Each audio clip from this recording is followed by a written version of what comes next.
The question of what to plant in a raised bed is answered by most gardening guides with a list of crops and a recommendation to fill as much space as possible as quickly as possible.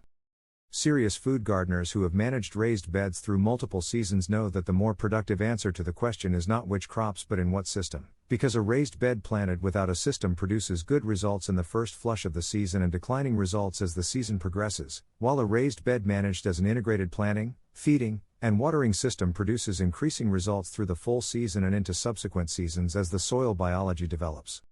The system starts with understanding the three resource pools that every raised bed planting draws from simultaneously: root depth, canopy space, and soil nutrients.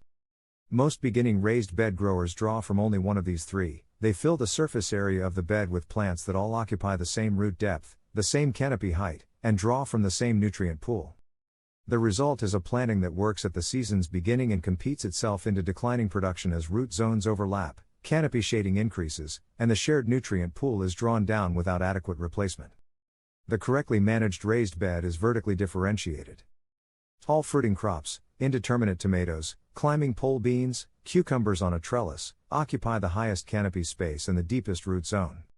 Medium crops, peppers, eggplant, compact determinate tomatoes, occupy the middle canopy layer and intermediate root depth. Low-growing and ground-covering crops, lettuce, herbs, strawberries, radishes, occupy the bed perimeter and interplanting spaces between taller crops, drawing from the shallow root zone that the taller crops' deep roots do not compete for. This differentiation maximizes the productive use of the bed's cubic volume rather than only its surface area. Herbs at the perimeter are one of the most consistently undervalued elements of a productive raised bed system. The financial return on herb space, in retail equivalent cost of the material a single well-grown herb plant produces through a season, exceeds the financial return on vegetable space for most crops when calculated honestly.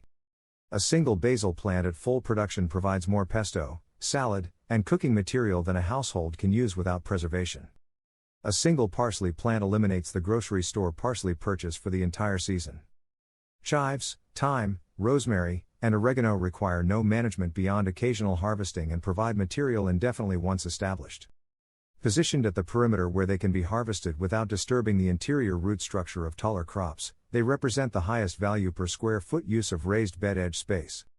Feeding is what determines whether the planting system produces consistently through the full season or depletes and declines. What you plant sets the direction of the season. What you feed those plants is what controls whether that direction leads to peak production through September or to declining yield from July onward. A raised bed does not have unlimited nutrients. Every harvest cycle removes mineral nutrients from the soil and the plant material that leaves the bed, and those nutrients must be replaced at the rate the growing system removes them rather than in end-of-season amendments that come too late to prevent the midsummer decline. Miracle-Gro water-soluble all-purpose plant food delivers nutrients in immediately available form to actively growing plants, not waiting for organic processing, not delayed by soil chemistry, maintaining the nutritional state that peak production requires at the moment plants are making the most demands. The link is in the description. Water consistency determines whether the feeding and planting system produces its designed output or produces the stress-related crop failures that eliminate the benefits of the system upstream. Blossom and rot in tomatoes is a water consistency problem. Bitter cucumbers are a water consistency problem. Bolted lettuce that should have lasted another 3 weeks is frequently a water consistency problem compounded by heat. The Mix C 230-foot drip irrigation kit, quick connect fittings, adjustable nozzles and sprinklers, 1/4 inch and 1/2 inch tubing, delivers water to each plant's root zone at a consistent rate that eliminates the wet-dry cycling that hand watering always produces in a raised bed during peak summer heat. This is what controls moisture consistency through the season, which is what controls yield consistency. The link is in the description. Plant the system. Feed the system. Water the system. The bed produces in proportion to how well all three work together. Subscribe to Garden Guru. The product links are in the description. See you in the next one.